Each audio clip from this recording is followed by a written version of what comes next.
तो एक बार फिर से आपको हम तस्वीरें दिखाते हैं। प्रधानमंत्री मोदी इस वक्त आंध्र प्रदेश के दौरे पर हैं और प्रधानमंत्री मोदी का यहां पर देखिए भव्य स्वागत किया जा रहा है। दरअसल भोजपुरम में प्रधानमंत्री मोदी ने नए एयरपोर्ट का उद्घाटन किया है और प्रधानमंत्री मोदी के सामने इस वक्त आंध्र प्रदेश के जो कलाकार हैं वो एक खास कार्यक्रम पेश कर रहे हैं। आप देख सकते हैं कि एक बड़ी तादाद में, और हो सकता है कि किसी तरह का एक रिकॉर्ड भी हो, क्योंकि एक साथ एक ही जगह पे लोक नृत्य कर रहे ये कलाकार अमूमन इतनी तादाद में नहीं दिखाई देते, लेकिन प्रधानमंत्री मोदी का यहाँ पर भव्य स्वागत किया जा रहा है।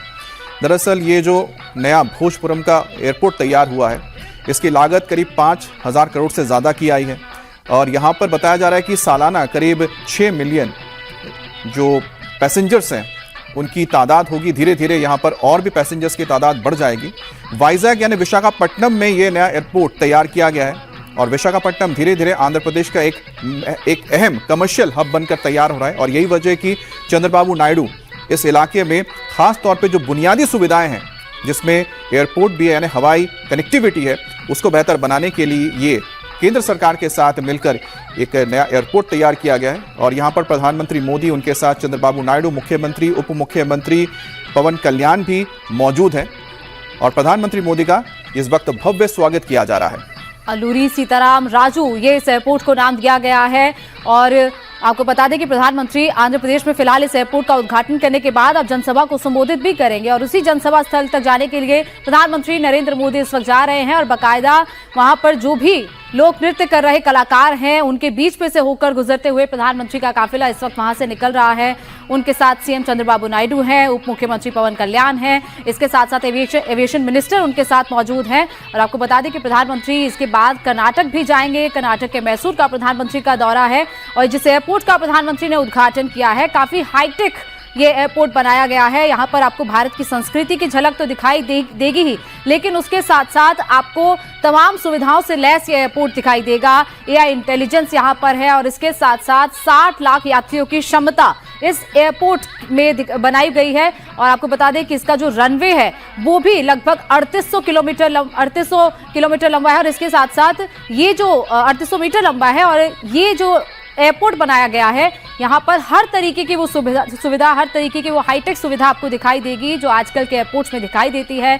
सोलर पावर प्लांट एक बड़ा लगाया गया है। इसके साथ साथ तमाम ऐसी सुविधाओं से लैस इस एयरपोर्ट को बनाया गया है ताकि यात्रियों के लिए जो उनकी यात्रा है वो बेहद आसान हो पाए। आपको बता दें कि 17 अगस्त से इस एयरपोर्ट की शुरुआत होगी।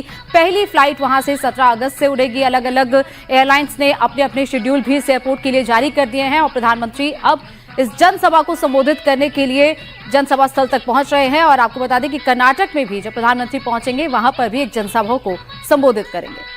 तो ये बेहद ही खूबसूरत तस्वीरें इस वक्त आप देख रहे हैं भोजपुरम से, आंध्र प्रदेश के, और विशाखापट्टनम के बेहद ही करीब ये जगह है जहां पर ये नया ग्रीनफील्ड एयरपोर्ट तैयार किया गया है। और उसकी सबसे बड़ी वजह है क्योंकि आंध्र प्रदेश के अलग राज्य यानी 2 अलग अलग राज्य बनने के बाद से, यानी तेलंगाना और आंध्र प्रदेश बनने के बाद से लगातार आंध्र प्रदेश में वाइजैक यानी कि विशाखापट्टनम एक मुख्य कमर्शियल हब की तरह तैयार हो रहा है और ऐसे में लगातार वहां पर जो लोगों की आवाजाही है बढ़ती जा रही है। ऐसे में चंद्रबाबू नायडू ने यह तय किया था कि विशाखापट्टनम को एक नए एयरपोर्ट की जरूरत थी, जिसके बाद केंद्र सरकार की मदद से ये बड़ा एयरपोर्ट तैयार किया गया है, आधुनिक एयरपोर्ट तैयार किया गया है, जिसकी कैपेसिटी 6 मिलियन रहेगी सालाना, यानी कि 60 लाख यात्री एक साल में यहाँ पर आवाजाही करेंगे। और हो सकता है कि धीरे धीरे इसकी संख्या बढ़ती भी रहेगी, क्योंकि जिस तरह से आंध्र प्रदेश में विशाखापट्टनम बड़ा एक शहर के तौर पर, बड़े कमर्शियल हब के तौर पर तैयार हो रहा है।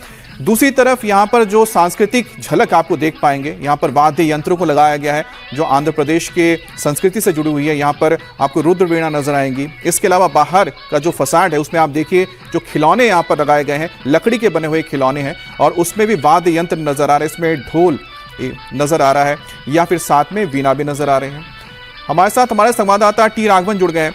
राघवन, जो हम तस्वीरें दिखा रहे हैं बहुत ही बेहद ही खास है। यहाँ पर एक वक्त में एक साथ हजारों की तादाद में जो लोक नृत्य यहां पर किया जा रहा है, क्या किसी तरह का यहां पर वर्ल्ड रिकॉर्ड भी प्रधानमंत्री मोदी के सामने बनाया जा रहा है?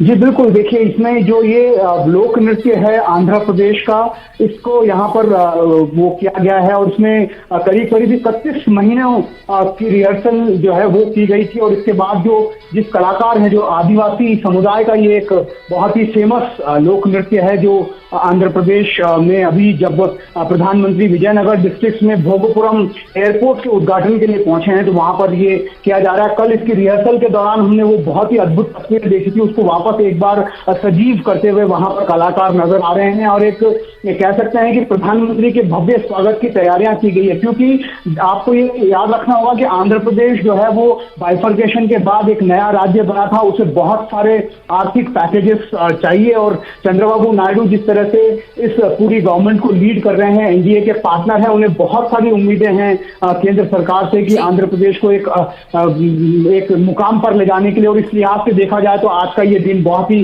खास है आंध्र प्रदेश के लोगों के लिए। राघवन, हमने कई मौकों पर देखा है प्रधानमंत्री और चंद्रबाबू नायडू की केमिस्ट्री, चाहे वो अलग अलग जगह पर, चाहे कहीं शपथ ग्रहण हो या फिर जब भी एनडीए की मीटिंग होती है, और अलग अलग मौकों पर दोनों की केमिस्ट्री एक अलग ही देखने को मिलती है। दोनों का एक दूसरे के प्रति सम्मान भी हमने देखा है। ये जो मिशन साउथ है प्रधानमंत्री का, फिर चाहे वो आंध्र प्रदेश का दौरा हो या कर्नाटक का दौरा हो, कितना खास होने वाला है?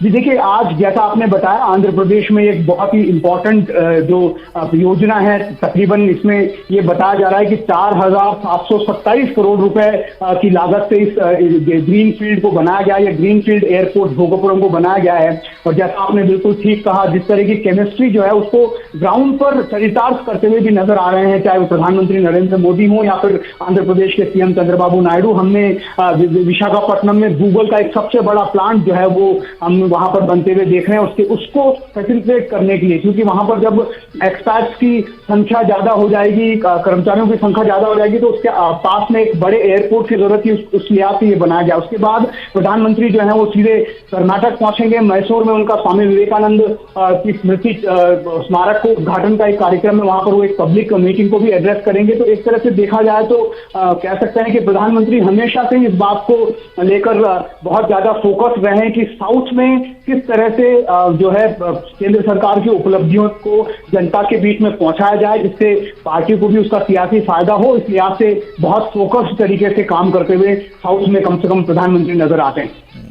और दूसरी तरफ हम ये देख पा रहे हैं कि जिस तरह से ये पूरा कार्यक्रम यहाँ पर आयोजित किया गया है और जिस तरह से एक लंबी लिस्ट भी हम देख रहे हैं जो आज कई परियोजनाओं की दी जा रही है, एनडीए के जो घटक दल होने के नाते तेलुगु देशम पार्टी और खासतौर पर चंद्रबाबू नायडू को जो राजनीतिक लाभ मिलना था, क्या वहां की जनता और साथ ही साथ वहां की सरकार को वो लगातार मिलता हुआ नजर आ रहा है, जिसकी बात अभी गोनिका भी कर रही थी?